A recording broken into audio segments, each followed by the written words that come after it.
back to my channel, Pretty Inspired Decor.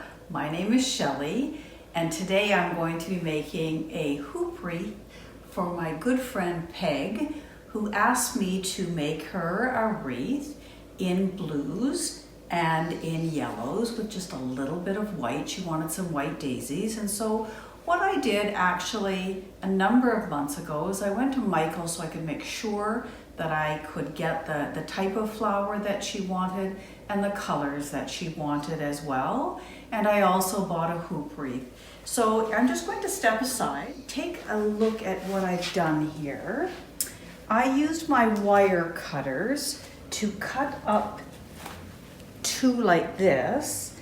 And then what I've done is I've just loosely laid in what I think the final product will look like. So I will ultimately deconstruct this because nothing is attached, so you can have a better look.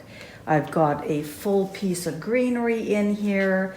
I have some yellow roses that I've cut up, blue hydrangea, some of this really pretty heather-like material, and then these really wispy and lovely little white and with yellow daisies. Put a great big huge funky bow in the middle of all of this. So what you will need to make this funky bow, because again I wanted to fit with the colors, I chose a beautiful yellow, and you'll see there's a reason why I have this container on top, because it really keeps going, you know, up into almost like a curl. So I want to make sure that, you know, it stays flat just for a bit.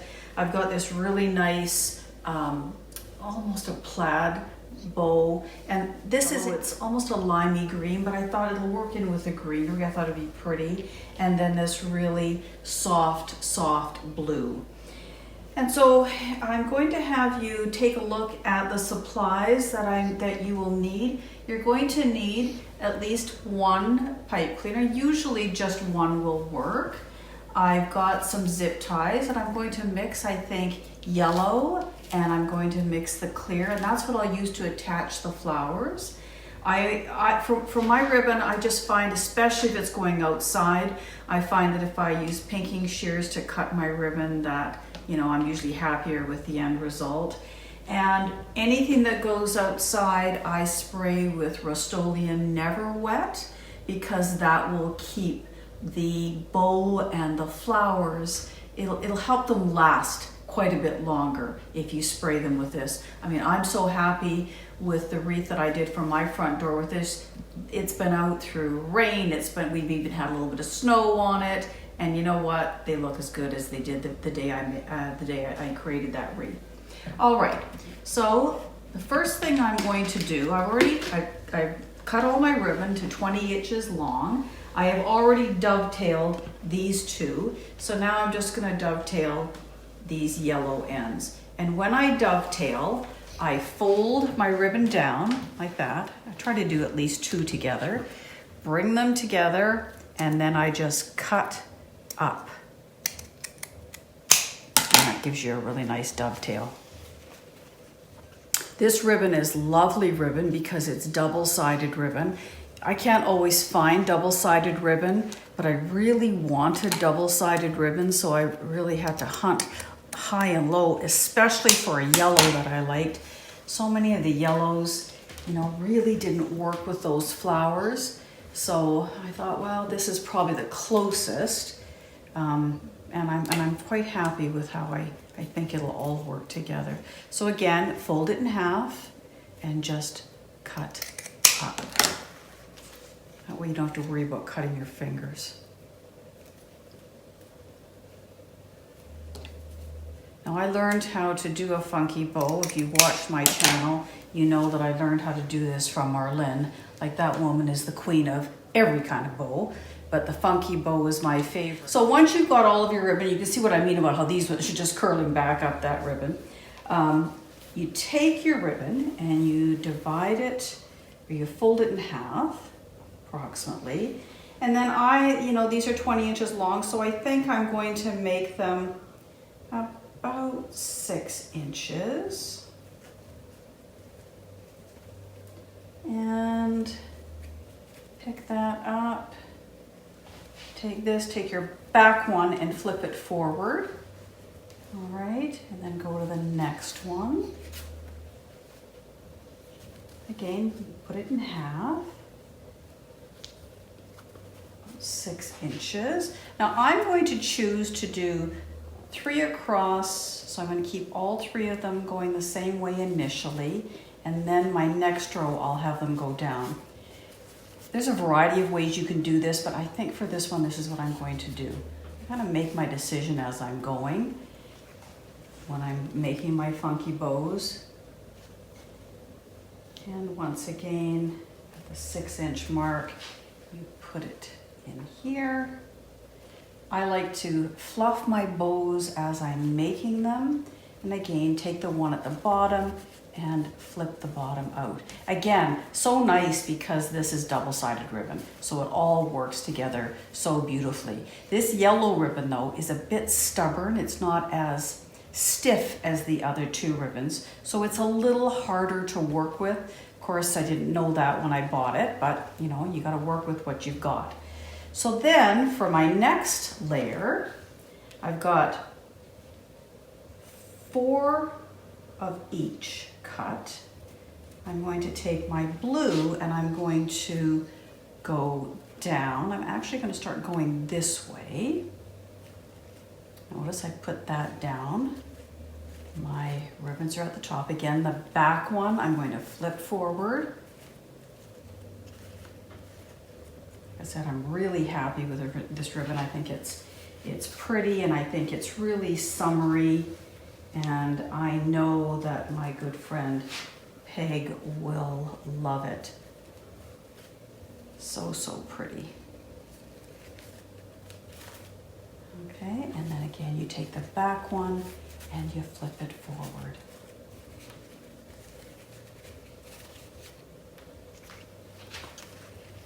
And you take the yellow ribbon again, which is a little wonkier than I'd like it to be, but again, you don't necessarily know what you're getting until you've purchased it, but that's okay.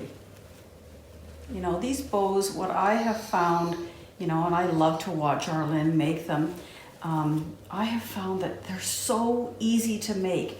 When people, you know, I used to always say, I can't make a bow, I can't make a bow. I can make a bow. Just watch Arlynn, you can make a bow. If I can make this bow, you can make this. They're just so easy and so, so pretty. So the next one, I'm going to follow the same pattern, fold it in half, go to the 6-inch mark, and I think, yeah, I'll just have it go this way. Again, I'm going back up, so these ones are all up. Take the bottom one, flip it around, and then go in with your next ribbon, which for me is this, you know, checky plaid color. That too will go up. Put it in between these 2 fingers. Look at, you just have everything. You got one piece going this way and the rest going down. And I have very small hands. I can even make, you know, 20 loop funky bows. This is a 16 loop funky bow, just because Arlynn is so good at teaching how to do it. Even if you've got small hands, you can make this magic happen because, you know, her technique is so wonderful. Again, put it together, take the back one, flip it forward, and there you have that as well. And now for the last one, I'm just going to again start with my blue.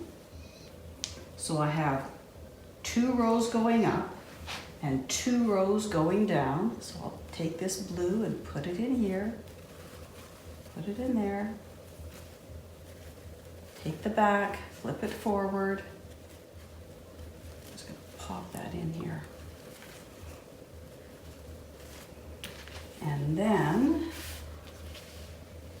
and notice how quick it is. Like I'm doing this in real time. So, you know, it's not like it's labor intensive and, you know, takes forever to make them. It just doesn't. In no time you have a bow done, and they're so, so pretty.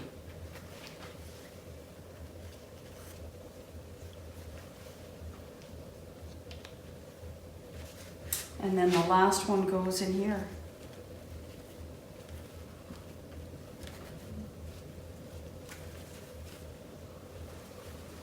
Take your back one, flip it forward, fluff them up.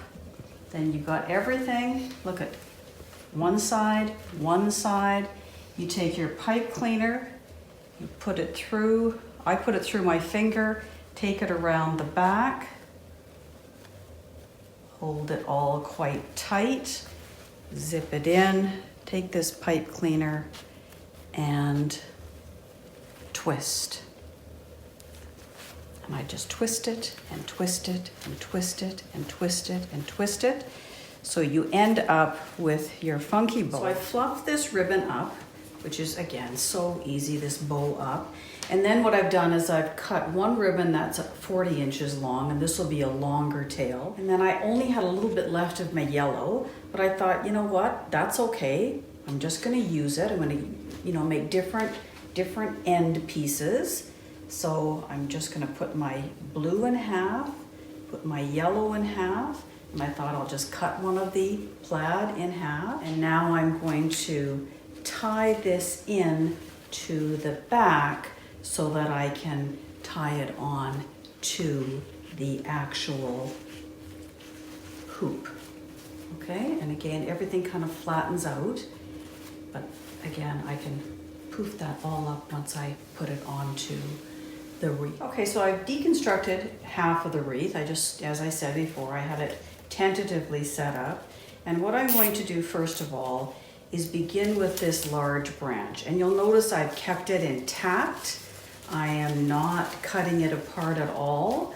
What I learned from my wreath that I have done for my own front door is that they're light. And so I want this not to sort of shake around on the front door, especially in wind. We've had so much wind this spring in Ontario that I can't actually believe it. It's been kind of cuckoo. And so I thought I want to be able to make this a little bit heavier for Peg. So you'll notice all I'm doing is I'm taking these zip ties. I love these zip ties. They're just a wonderful thing. When I used to make wreaths before, I used to use floral wire. And then again, watching Arlynn, I learned about zip ties. My husband always used zip ties when he would do things for Christmas, do some creative things for Christmas.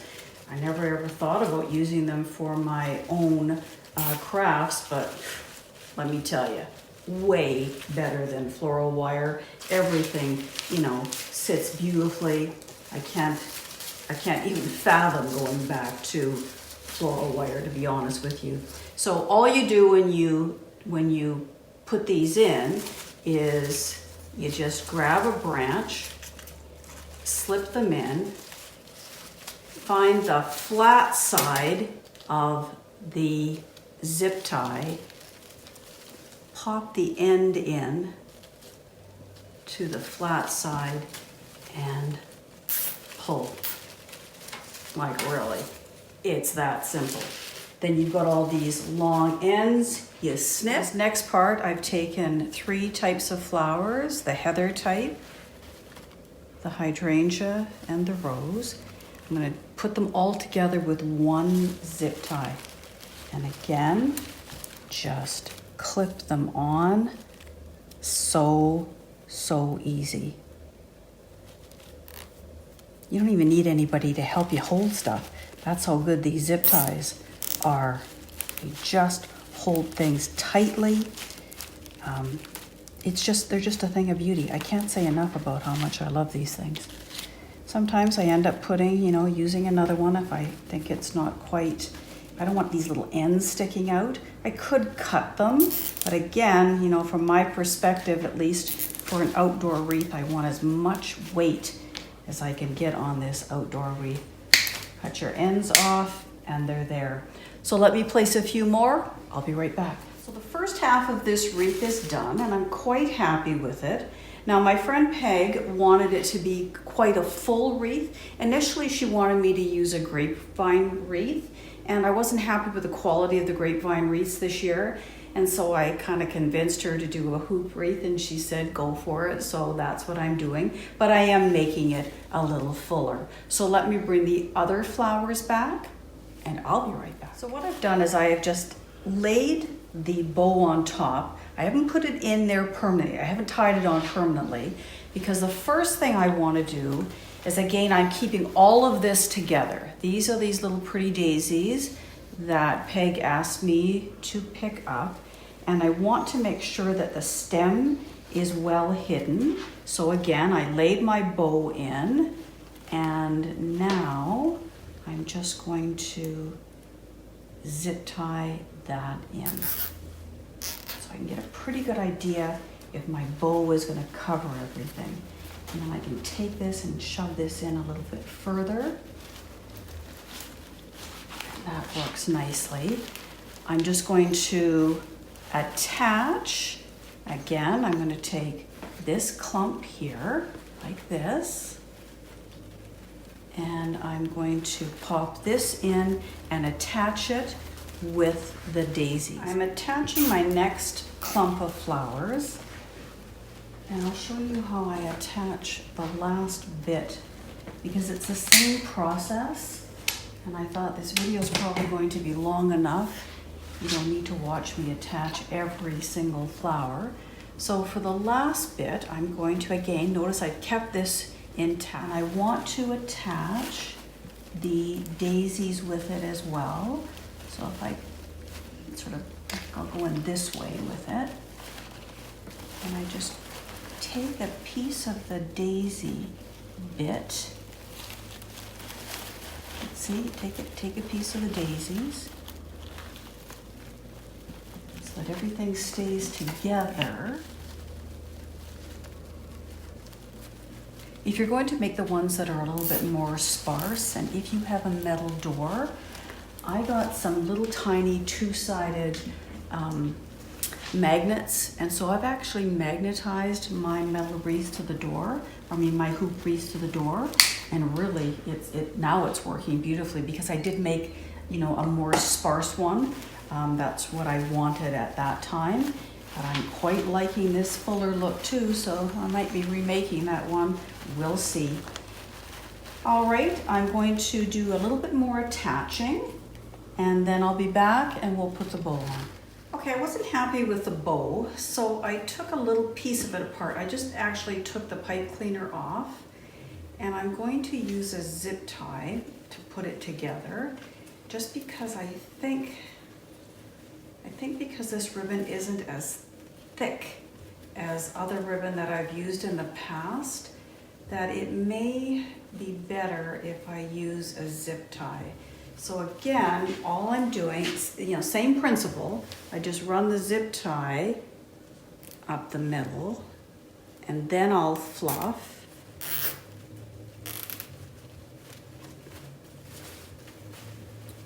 I added those two smaller pieces that I had cut, and now I'm just going to fluff. I'll put it back on and see if I like this better.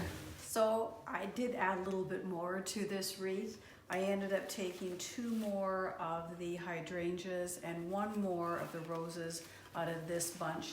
I thought I was going to get away with just 1 and 1, but I thought I just needed to add another little bit of yellow up here, and to fill this out a little bit here by adding these 2 hydrangeas in. Other than that, I'm absolutely thrilled with it.